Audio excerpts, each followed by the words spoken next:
What's up, man? Not much. I'm going on vacation in like 2 days. Yeah, you lucky bastard. Just got one shift left. And But who's counting? Those shifts have been a little brutal. Yeah. So I may. The whole healthcare thing is just kind of a mess right now. Yeah, when I get to Florida, maybe I'll stay. That's not a bad idea. They got great vinyl stores down there. Yeah, and we're going to Disneyland and Universal Studios. And, of course, Facebook and Google knows that I'm going there because now they keep showing me Disney stores with their vinyl selection. Do they have them right next to the lightsabers? I don't know. I just, every time I go to Facebook, it's like, hey, check out the Disney vinyl collection, blah, blah, blah. And I'm like... That's awesome. Yeah, it's like Star Wars records and Marvel records and, shoot. you know, like the Moana soundtrack, which, hey, the Moana soundtrack's great. Yeah, I picked that up. It's so good. Yeah. So maybe I'll just stay down there, find a nice urgent care to work in. You know. Urgent care is not a bad gig. That's what I hear. I mean, you having been there before. Yeah. Other than that, I don't got much going on. It's just work like a Rihanna song. I feel that. I was born in a crossfire hurricane, and I howled at my ma in the driving rain. But it's all right now. In fact, it's a gas. But it's all right. I'm jumping Jack Flash. It's a gas, gas, gas.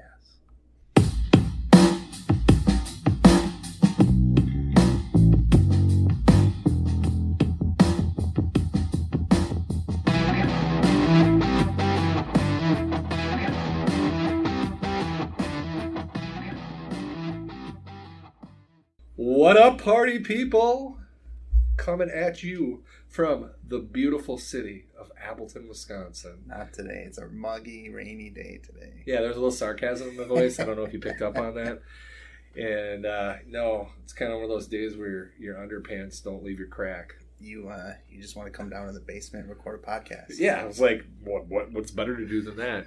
I was at home all day with the kid, and we were playing Minecraft, that kind of thing. And I was like, I need to talk about some vinyl. Hell yeah. So check this out. So homie was I put my vinyl on, and he goes upstairs to his Alexa and starts cranking his Alexa, and he's playing like the what's that Christmas train movie, The Polar Express. So I'm sitting here listening to some beautiful records, and I got Polar Express Christmas music blasting upstairs. It took everything in my power to not immediately pull my phone out and kill his Alexa.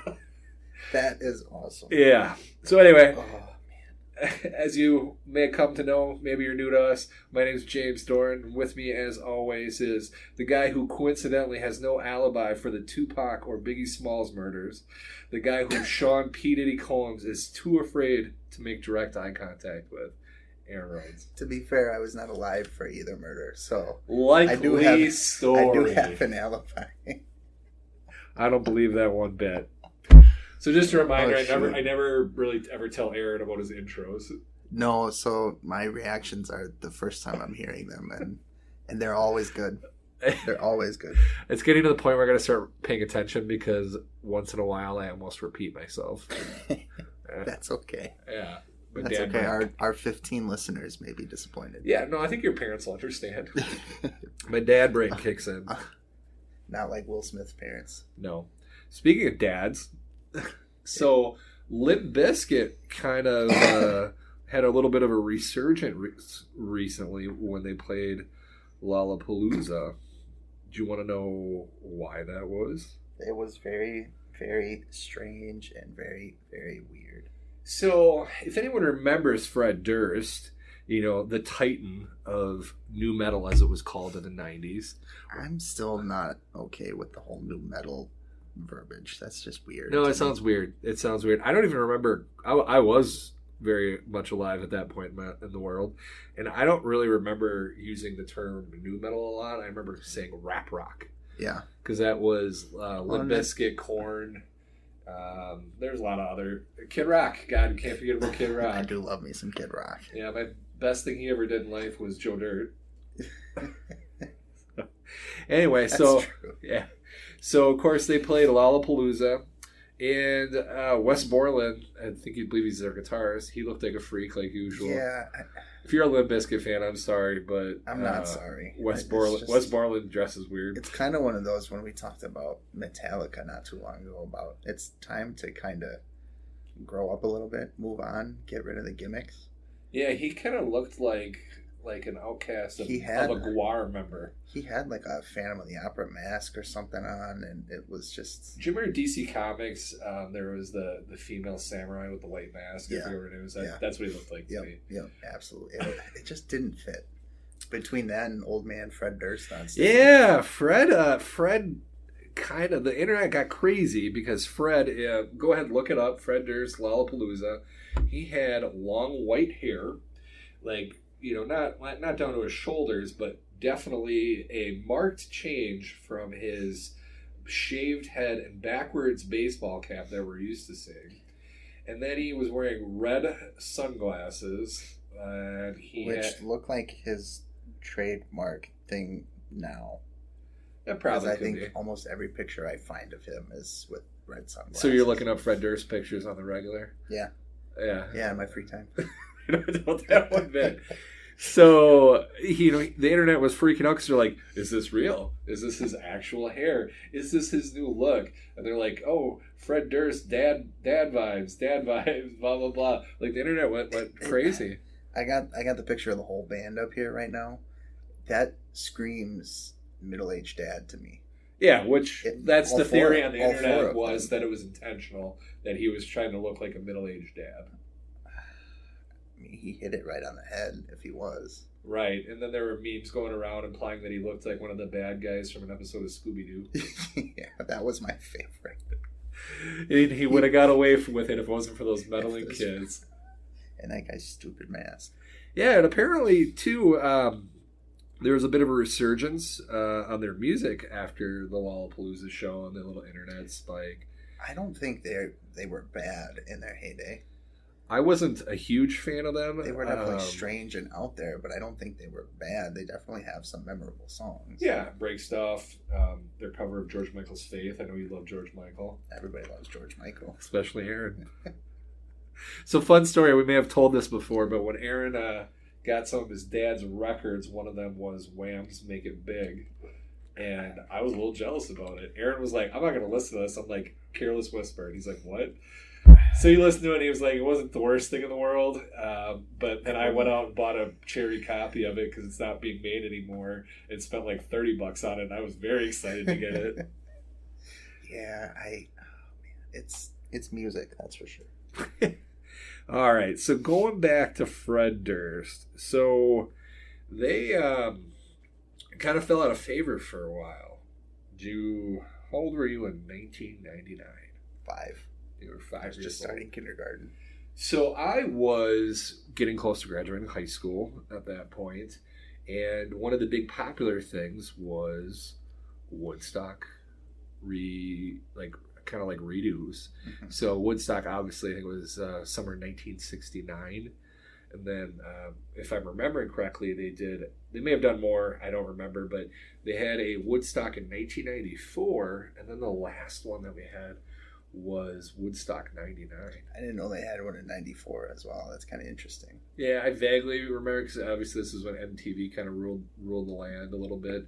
They actually played music. They kind of played music. I don't necessarily say that they did all the time. I think the best thing we got was, they'd play a couple minutes and then they'd have a bunch of people popping in going, I love MTV, blah, blah, blah, blah, blah. And you'd miss the song. So, Limp Bizkit actually got a lot of shade on them from Woodstock 99, and I think that kind of hurt their career a little bit. Yeah, that wouldn't surprise me. Yeah. They seem like that group that was kind of a little too intense for a lot of music fans. So it got me thinking about something, Aaron. Oh boy, that's dangerous. Yeah, I'm a deep thinker. I like to think about things. So I was like, do bands play a role in violence? So like if a band's playing a show and everybody gets crazy mad and starts beating the crap out of each other, is it their fault? I've always kind of wondered that, because you see a lot of my friends in high school and in college were like heavy metal fans. Hitting the mosh pits? Yeah, and I never understood that. So the mosh pit once was awful. If I'm going to a concert, I don't want to beat the crap out of a bunch of people. I don't want to be caught in that. I just want to sit and listen to the music. I went to Country USA once, and Florida Georgia Line was you were in there. the mosh pit at the concert? It kind of turned into one, and it really it pissed me off more than anything else. And There's a mosh pit at a mainstream country music. Yes and no. People were just trying to push their way up to the front as close to the group as they could get. Yeah, I went to a Dashboard Confessional Alkaline Trio show a couple years after high school, and it was a similar thing. And I mean, I wasn't the only one that was pissed off that I was getting run over by all these people from, 50 feet behind me. Yeah, it's joy. You want sweaty dudes pressing up and I think it's just kind of one of those things that snowballs, and the first punch gets thrown, and then everybody was throwing chairs at each other, and everybody was sober. I was sober.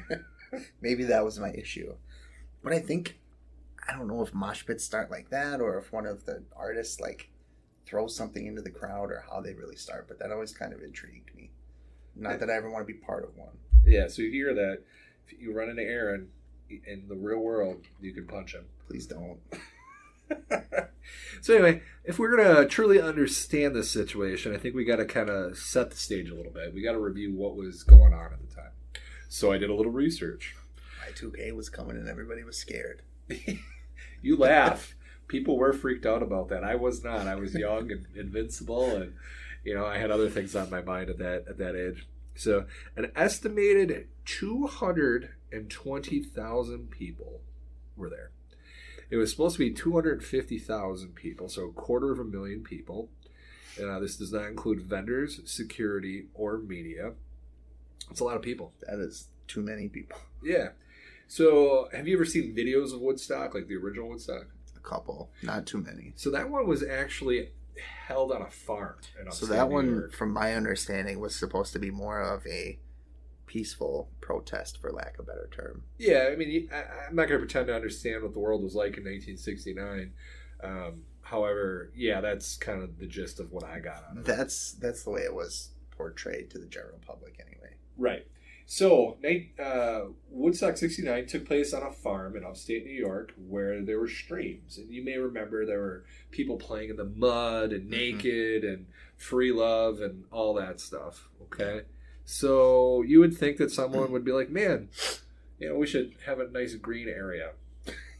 No, it was held on the tarmac of an Air Force base with very few section of grass, no trees, and the average temperature that week was 100 degrees. That sounds miserable. So on top of it, too, when you came in, you had to come into through barbed wire fences. Several bands likened it to going into a Nazi concentration camp. Oof. Maybe that kind of played a role in some of it. Between that and the temperature and, My man, there's more. So there were approximately 3,000 private security guards, 100 volunteers for security, 500 New York State troopers and local PD. Afterwards, several PD would end up being terminated for posing with the nude women and making lewd comments. By the end of the festival, either half of these people I just mentioned for security were either fired or quit. Yikes! And how long was it? I think it was a week. Okay. I'd have to look up the specific timetable. I don't remember, but I think it was a week. A week or less. I was watching parts of it on MTV at the time. I remember they would do their reviews and updates on it. So the water situation. So here are your choices for water. You could get a 12-ounce bottle of water for $4, or there were a couple free faucets inconveniently located throughout the area, very far apart. That doesn't surprise me. Yeah, they were a long ways away from the stage, and if you got one of these lines, it took hours. Mm-hmm. So they had a lot of porta potties, an appropriate amount of porta potties, mind you. However, they had no plan to empty them. Nice. So after 2 days, they began to overflow. Oh.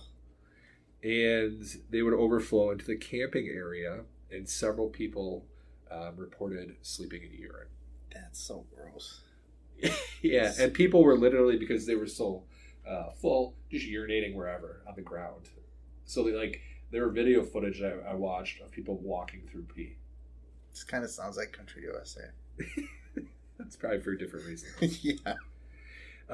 So things started coming to a head with all of this, and people actually broke the faucets. Nice. So what this caused to happen was it floated to the overflowing porta potties and essentially caused rivers of sewage all over the place.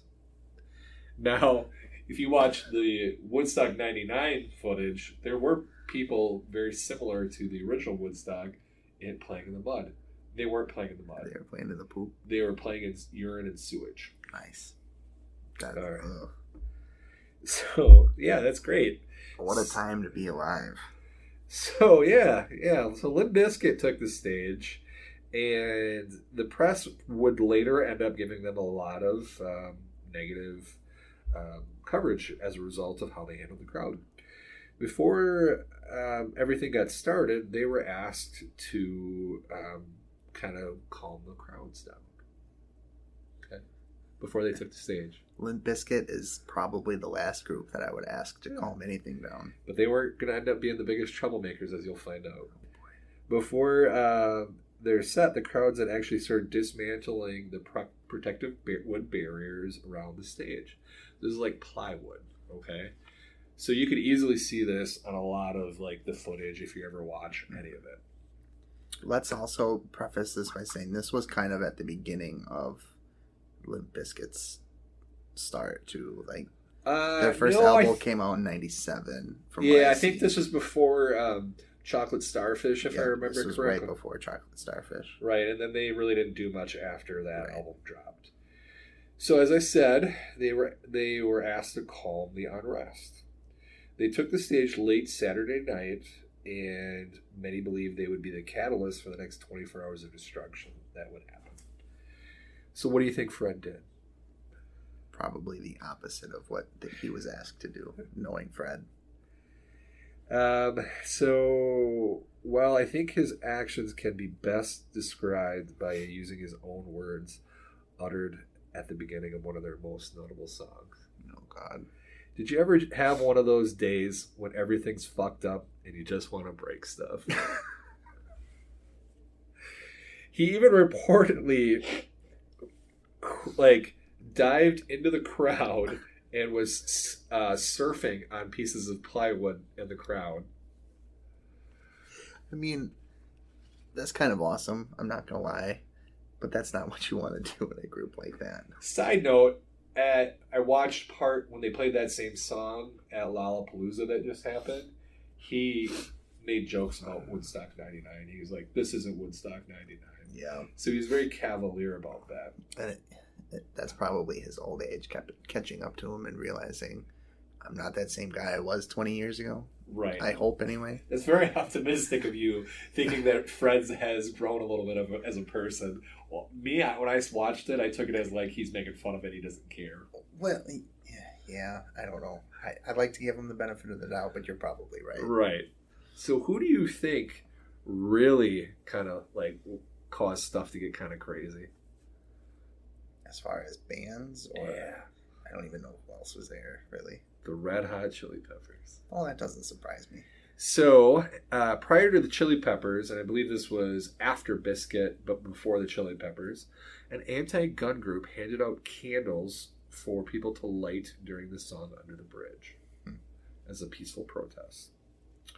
So what do you think the crowd did? Were they throwing candles and starting they started numerous bonfires. Anthony Kiedis from the Red Hot Chili Peppers even said on stage, and you can very easily find this footage, it looks like Apocalypse Now out there. So the mayor... they were all getting cold. It was chilly. Yeah, it was all the poop. The poop was making them cold.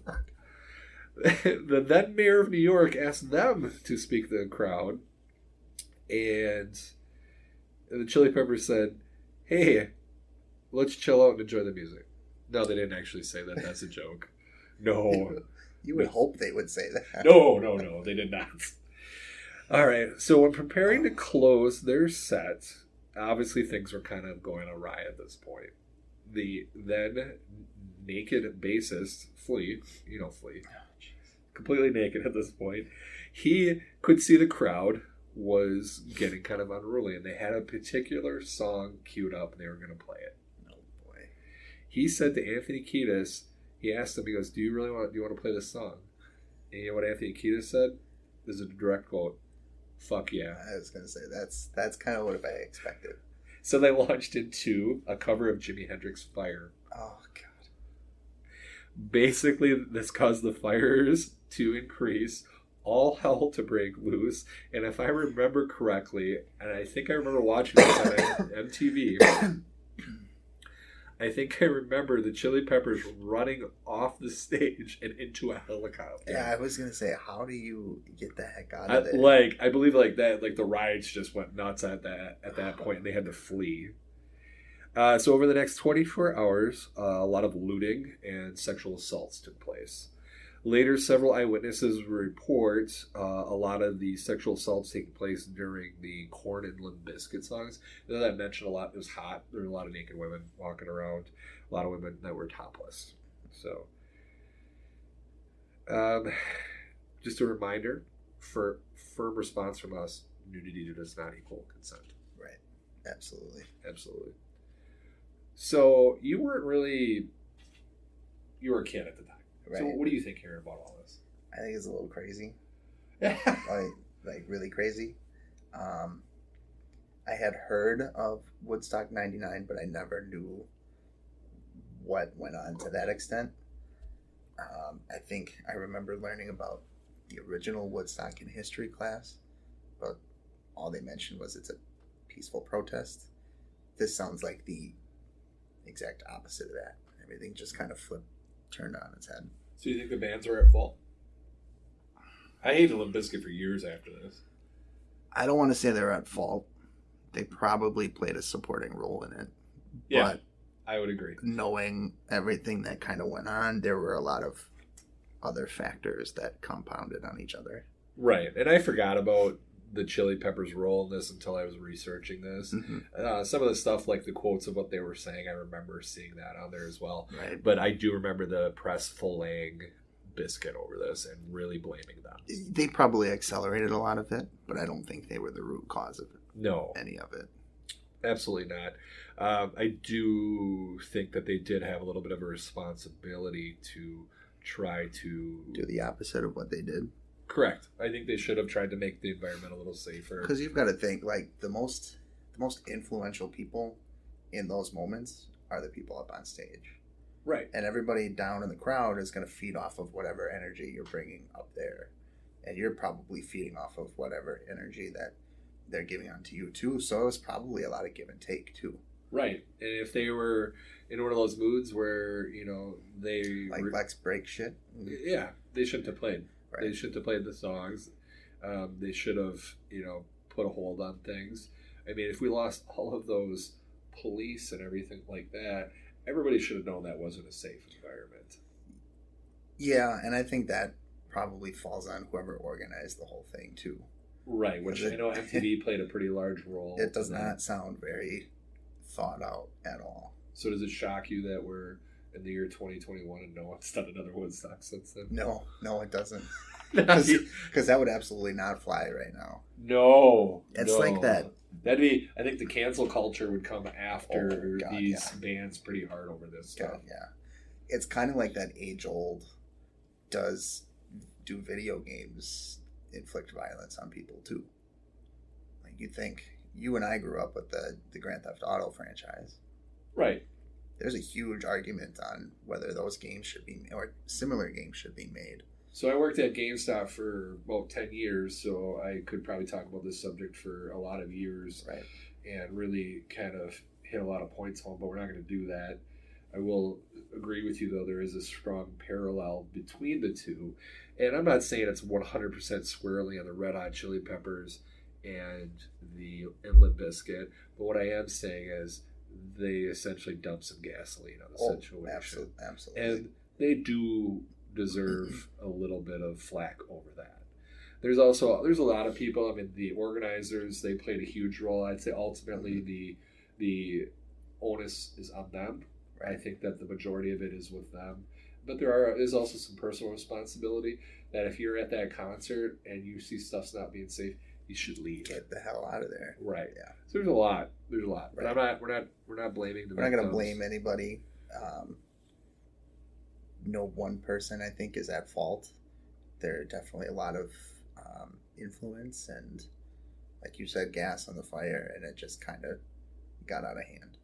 Right. And looking at this, from what I understand since then, a lot of this stuff hasn't changed in a lot of these festivals. Right. Water is still really expensive, and it's hot, and there's not enough security and things like that. Mm-hmm. So if you're eyeing up going to like one of those like week-long festivals wherever you reside, just kind of keep those things in mind. Keep your head on a swivel. Be safe. Just remember, it's about the music. It Right. should be about the music.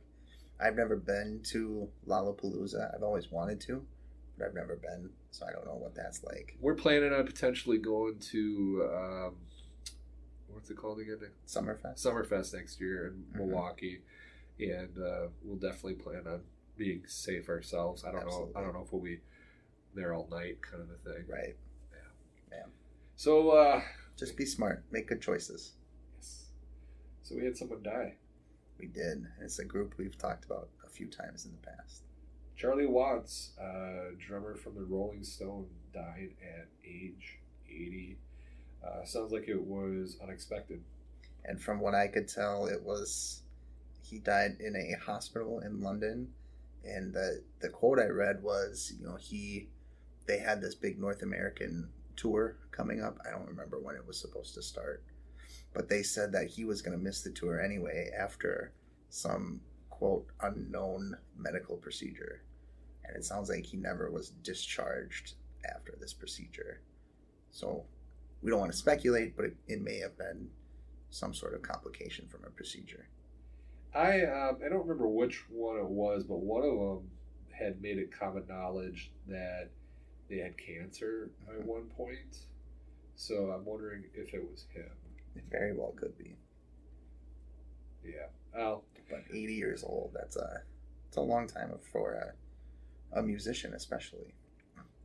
yeah. One site is saying it was throat cancer. Okay. So I mean, knowing what we know about healthcare and medical stuff, I mean, you're doing surgery in a throat. Yeah.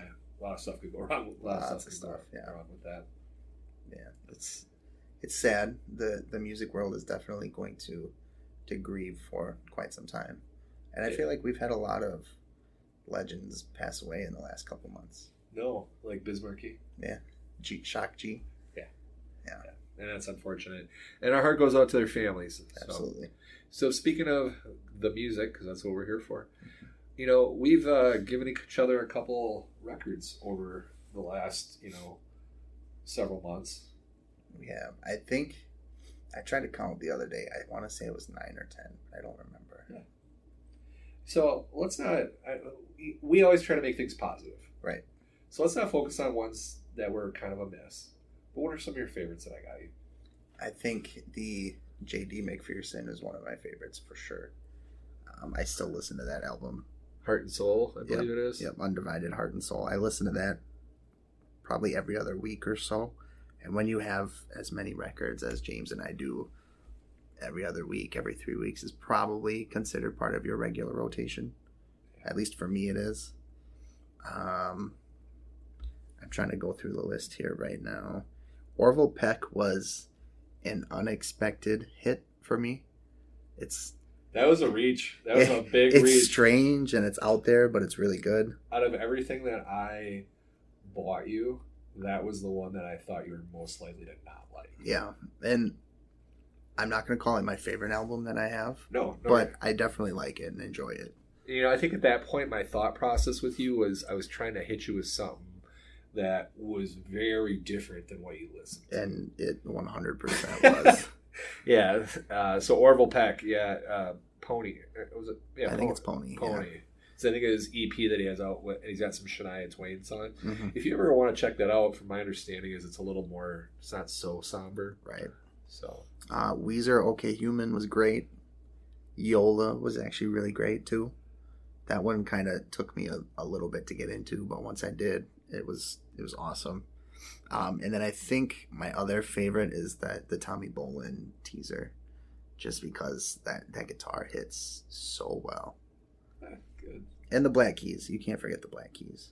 Yeah, that Black Keys record that I gave you is probably one of my favorite records of all time. And I can see why. It's awesome.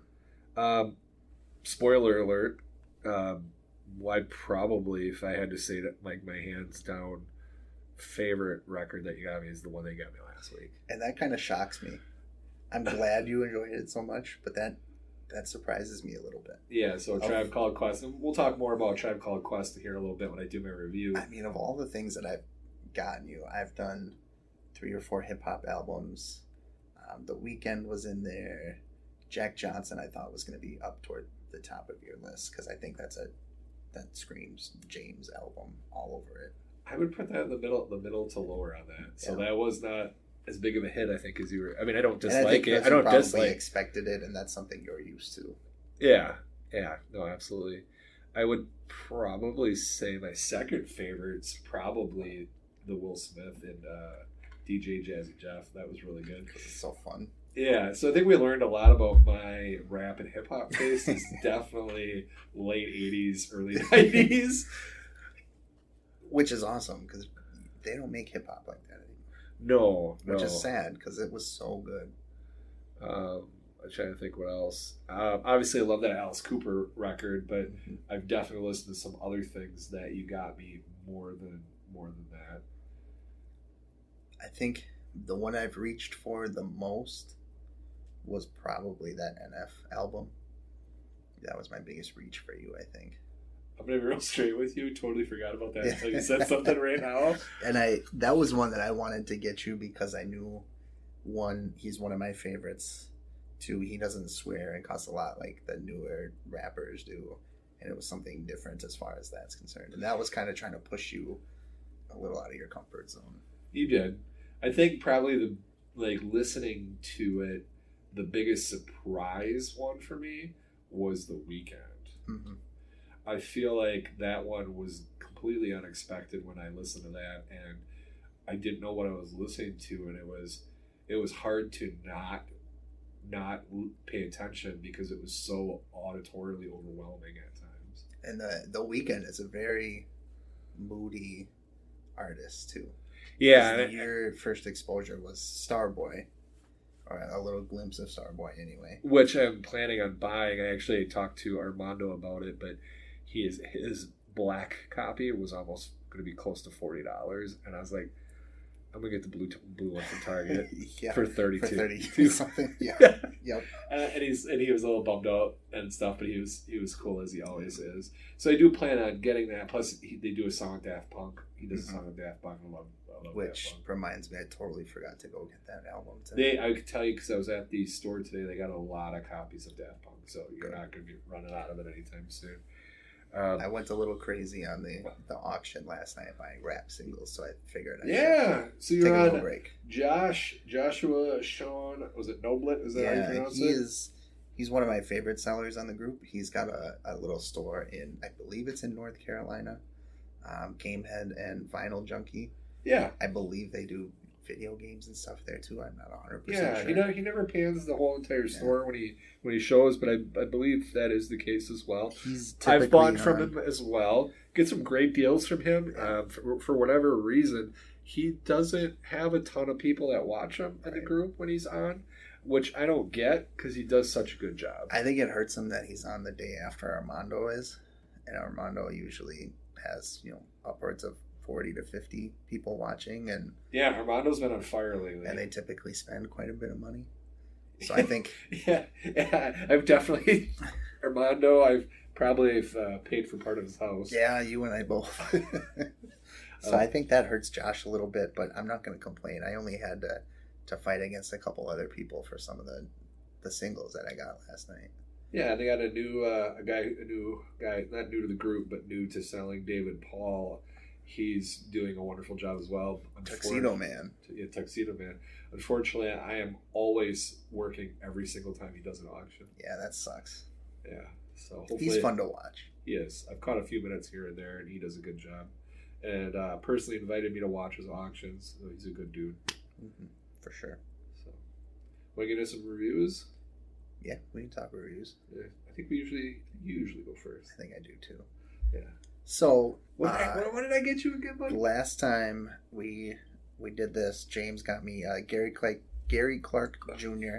Oh, yes. Black and Blue. I actually got my copy. I was gonna say Armando was selling a couple more copies. Of He this the ordered other day. it because of me, Yeah. and so I got a copy of it. I won't jump in my thoughts on it too much right now because you're going to talk about it, but I definitely enjoyed it. Yeah, and I did too. This is an artist that I've seen a couple times. I kind of knew his name, but I've never really listened to him. The cover of it gave me a very Jimi Hendrix vibe. It just kind of looked like somebody was vibing out with a guitar. And watercolors. Yeah. When it started playing, I heard what kind of sounded to me like a Lenny Kravitz song. I'd say early Lenny Kravitz. Yeah, the guitar late, just hits you. Late Lenny Kravitz is very poppy, and he kind of Right. he underdoes the guitar. Yeah. Lenny, if you're listening, please go back to your old ways. I miss it. So you're hit with the loud, in-your-face horns, which was actually really cool. I didn't expect that, and a ton of guitar. There's a great guitar solo to end the first song too, which I was very, very happy to hear because you don't hear guitar playing like that anymore. Yeah. Not a lot anyway. So the first two tracks were heavier guitar tracks with great solos. Then you get surprised on the third song, which is the title track, Black and Blue, and it feels like a hip hop song to you. It starts with a lot of bass drum, great kick, smooth vocals, and I was definitely head bobbing to this one for sure. The B-side started with another upbeat song called Travis County. It actually kind of reminded me of like a fun Elvis song you might hear on the radio back in the day. It almost kind of sounded like Chuck Berry's Johnny B. Good too. It gave me Yeah, I can hear that. I didn't think vibe. of that, but I could hear that. Yeah.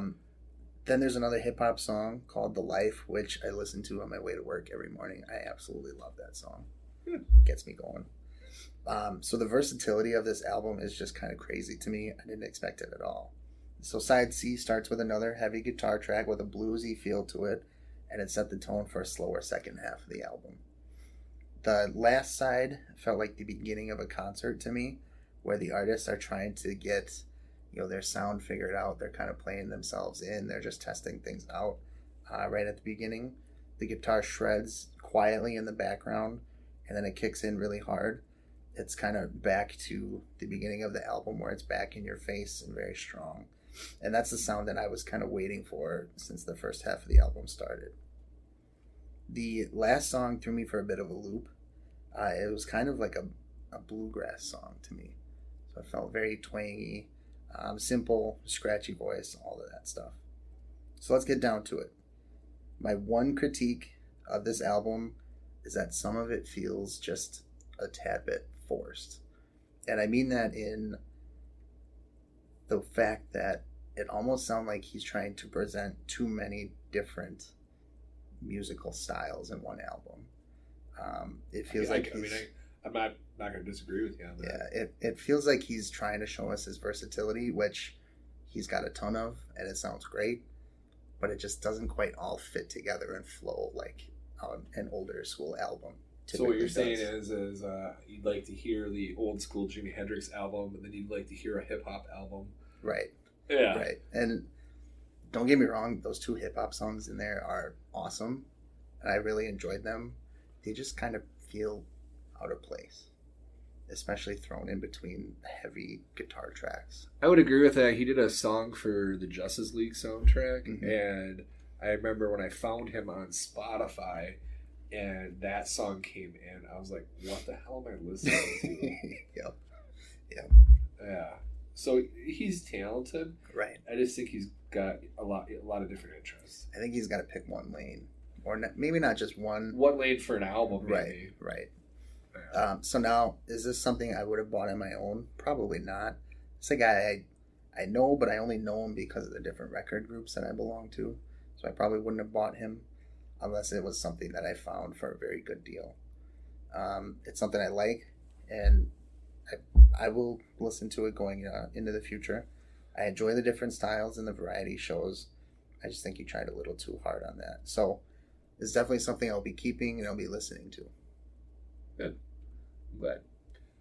So might as well give you your next record right now, sir.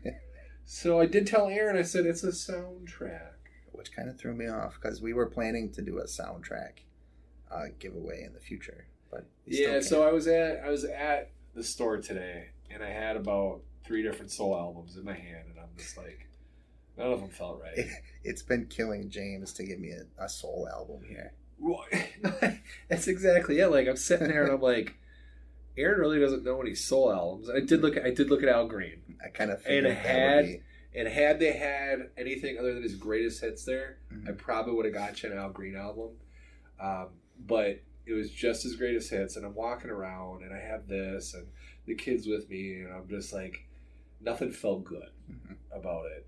And then I remembered being at work, and on my break, that I rarely get. Yeah, right. And there was a movie on, and I remember how much I loved that movie and how good the soundtrack was. And I remembered seeing this there. So, Baby Driver. I've never seen this movie. Baby Driver. It's got a really spectacular director. Looks like Tom Cruise on the cover here. Jamie Foxx. Jamie Foxx is a relatively small, and small role in that. the guy from what's the name of that show? Edgar Wright directs this movie. Okay. Which Edgar Wright's got a pretty hardcore cult following. Spacey. Yep, Kevin Spacey on there. Kevin Spacey is predominantly featured in that movie. Okay. So I was told that this is a soul compilation, essentially. It's not just soul music, but it's not just soul music, but there's a lot of it on there. And I would highly recommend to you, too, if you enjoy this, watch the movie. The movie's phenomenal. 30th Century Records. So this will be interesting. I didn't expect this. Yeah. And I know it's 2 LPs. There's a Beach Boys song on there. Carla Thomas. There's a T-Rex song on here. Deborah. I won't tell you why until you watch the movie. But there's a character named Deborah. Simon and Garfunkel, Queen's on here. Young MC's on here. I'd like me some Young MC. Yeah, this will be interesting. Yeah. It's kind of thought it'd be a good toe dip into the soul realm. Yeah. The cover almost looks like a Dukes of Hazzard getaway chase. Oh, this movie centers heavily around car chases, and it's some of the most elaborate car chases I've seen in a modern movie. I'm excited for that one. Yeah, like I might go rent this and watch it again. Yeah, it's that good. Awesome. So, yeah, I'm excited. And also on top of it, when I bought this for you, I bought myself a coffee. So before I came over here, I was listening to it. So the soundtrack section at our local record store is relatively small. There's probably 2, maybe 3 bins side by side. Yeah. But they have lots of good stuff in there. Oh, yeah. And especially like if you're into anime and stuff, there's like anime soundtracks. There's a lot of Doctor Who in there, a lot of Marvel stuff, a couple Assassin's Creed things in there. I would buy Black Flag if they would have had it. I'm waiting for them to have the Black Flag shanties. I hope it gets repressed. Yeah. I mean, it's expensive online, like real freaking expensive. It is, but I'm sure every second of it is amazing. And don't get me wrong, Valhalla is a great game, but have you played it? I beat it. Oh, I didn't know that. Yeah. They got the expansion pack. Sorry, video game talk. They got the little sprinkle in there. They got the expansion that I think is out now. It's something with Paris. Okay. I would best describe Assassin's Creed Valhalla as showing up to the front door somewhere, going, "Come to me if you want to die." There's no need to be stealthy in that game. It's like Braveheart. Yeah, you just roll in and you murder everyone. Yeah. So Aaron's along those lines. No More Heroes 3 comes out on Friday as well. And I'm gonna be gone. Yeah. But so that's enough video game nerd. Yeah. So, A Tribe Called Quest. People's Instinctive Travels and the Paths of Rhythm and Rhyme. This is an album that I tried to get James to buy numerous times before I bought it for him. It's just every time it popped up, it was crazy. It's expensive. It's expensive. Source Magazine gave it 5 mics, a perfect rating. 5 mics. John Bush, All Music, called them the most intelligent, artistic rap group during the 90s. I can see that for sure. Yeah. I mean, that's setting that bar high for this review. Think of all the spectacular rappers you had back in the 90s. No doubt. So this is an American hip-hop group formed in St. Albans, Queens in 1985, regarded as the pioneer of alternative hip-hop. The original lineup was composed of main producer Q-Tip, rapper Phife Dawg, DJ and co-producer Ali Shaheed Muhammad, and additional rapper Jarobi White. All 6 of their albums are either gold or platinum. The group ultimately stopped producing material after Phife died in 2016 while working on their 6th album. The rest of the group rallied and would finish it and aptly title it, "We Got It From Here. Thank you for your service." Oh, that's kind of awesome. I didn't know that. That's really cool. Yeah, yep. So I recently had gotten this band kind of in my face again.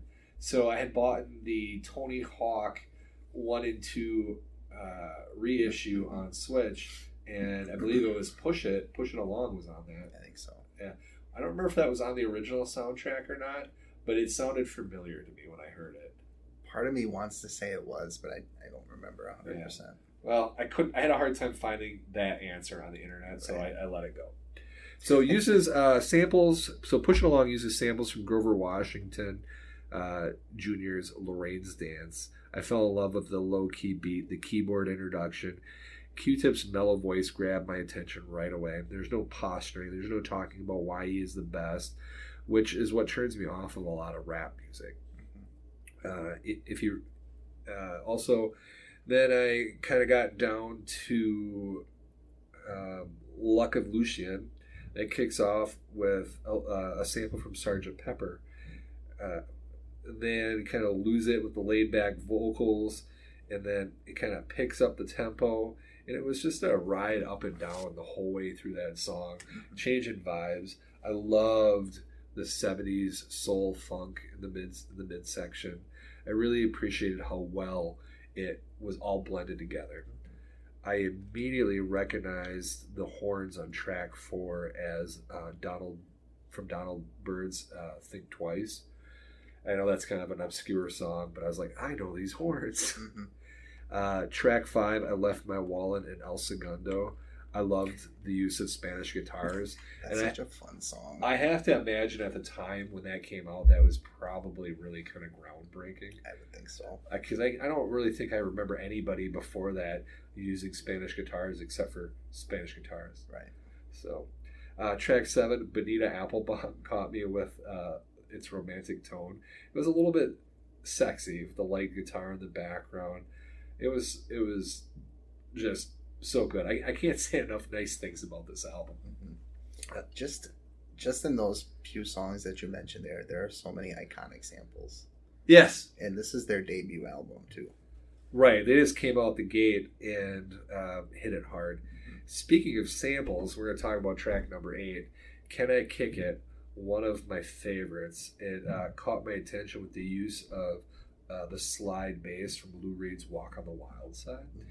And I did some research on that, and apparently one of Lou's conditions was that they could use it, but he got 100% of the money from the song.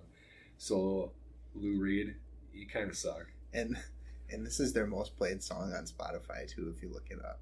Yeah. It's got like 250 million plays or something like that. And I'm sure Lou Reed's just... I don't even know if Lou Reed's alive. I've never been a Lou Reed fan. If he's not, his estate is enjoying it. Right. Most time people are either Lou Reed or David Bowie. Yeah. I was David Bowie. Yeah, we all know where you fall on that one. Lou Reed or David Bowie. Mark Bolan. Hey, there's that too. Track 12, Ham and Eggs, was great. This is essentially them explaining why they won't eat them because of them being too high in cholesterol. And they use numerous other dieting references. I just about lost my mind when I heard that song. Yeah. I was just like, what are you guys talking about? This is ridiculous. But it's fun. Yeah. It's I don't know if it necessarily fits with the rest of the album, but it's a fun song. And the funny thing is too, is like when you listen to it, it doesn't sound like any of them are high. Right. Right. This is just them making music and expressing themselves. Yeah. Would I have bought this for myself? Yeah, I probably would have at some point. I had looked at it numerous times. Aaron really stressed to me how good it was. I saw people at the auctions buying it and being really excited about it. It just wouldn't have been high on my priority list. People would get into huge bidding wars over this album. And The OG copy, I think I went over when it was over $100. Yeah. And I was just like, I think it started at like $60 and it climbed up to 80 real quick, and then before you know it, it's close to $100, if not more. hindsight, if I had the money at the time, I would have considered paying that much money for an OG copy. It's one I like that much. The music and the use of its samples are near flawless. I feel like at no point did anything feel like it was out of place. The two rappers were great. They were smooth. They were excellent delivery of the entire song. The funk, soul, and R&B notes added some solid flavor and really spoke to me. This album will be in my heavy rotation. This is probably one of my absolute favorites that you've gotten me. And as I said earlier, is my absolute favorite probably that you got. Which makes me happy. I'm glad you enjoyed it that much. One thing that I think is really cool about this album is you can't really tell the difference between which guy is rapping. Yeah, I would agree with that. They sound very similar, and they're both very smooth. I had a hard time finding this version of it on Discogs. Was this from the import section? It was not. Okay, so this was from the rap section. It must be the 96 print then, just because I can only essentially find the one that you have with the metallic cover, and then there's like an old version of it. I'm like, I don't know how well this is being printed currently, right. So I put it in my Discogs as the 96 one because I knew it definitely wasn't the other one. Yeah, I try to stay away from that import section now. Right. I made that mistake once. Right. So what we're talking about is there's a import section which has a lot of stuff that we don't normally see in it, especially colored vinyl. Right. There's a lot of colored vinyl in there. There's albums that we have. I got my Back in Black, my AC/DC Back in Black on purple vinyl from the import section, which I don't think that one's a bootleg because I was able to find that on Discogs. There are, if you look in Discogs, it'll say, when you find certain ones, it'll say unofficial release. Right. I did find a Chance the Rapper 10-day mixtape, which is his first mixtape, that when I took it home, you could feel right away that it was a bootleg, which kind of bummed me out, but it still plays fine. The needle just kind of sways back and forth on it, which is strange to me. I bought a copy of Kiss Love Gun out of that bin, and the cover of it and at one point in my life, when I was in high school, when records were long and dead, I had a sealed copy of Love Gun in my possession, which someone bought for me, and I'm killing myself now. And the coloring on the outside didn't look right, and then when I got the record looks fine, and like it sounds fine, but I feel like it's missing the kick to it. And when I looked that up online, I was having a hard time finding this particular, because it's like a white and blue marble. Yeah. And only thing I could find is when I was on the internet, not on Discogs, I could find websites selling it in other countries. So from our talks with Armando too, I've learned that doesn't necessarily mean that it's a bootleg. It just means that it's not an official American release. Right, and it was probably pressed somewhere in Europe and with an inferior press. Also, right. So these might not necessarily be bootlegs, but if we're paying extra money for them and the audio quality isn't as good, it hurts a little. I'm not going to buy it anymore. I will probably get rid of that Love Gun the first chance I get. I know it was repressed not horribly long ago.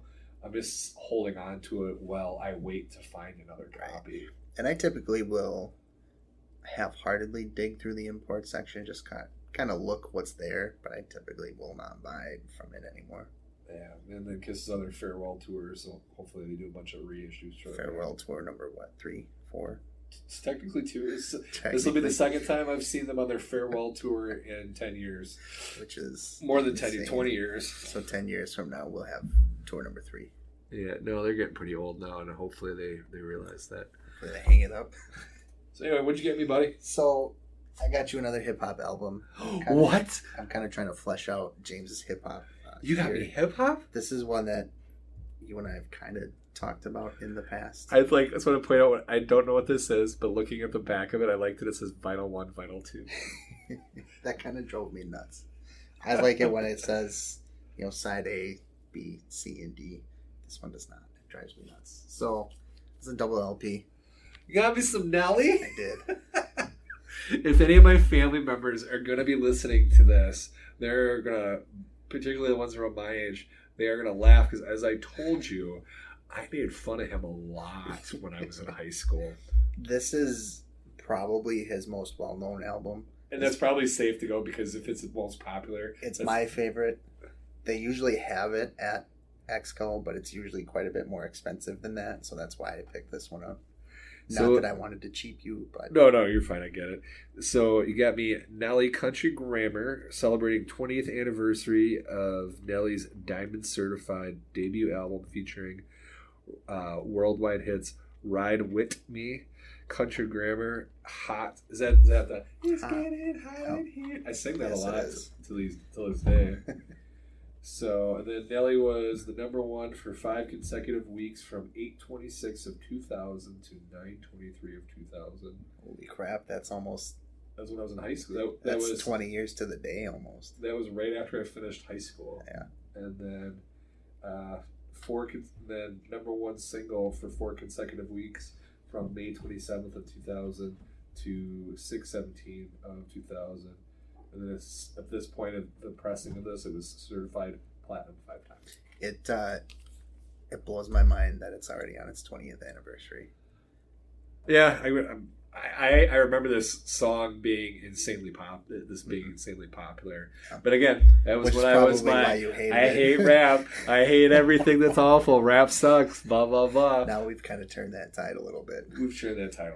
So, I feel relatively confident that I'll find some substance in this album that I like, because if not, you'll at least find yourself singing along to a couple. Yeah, there's a few songs in there that I like. The Hot, I sing it occasionally to this day, so I'm not gonna hate this album. I was hoping that would be the case, but we've kind of poked fun at this album a couple times, so I figured you're getting it. Yeah, that works. So that's what we've got.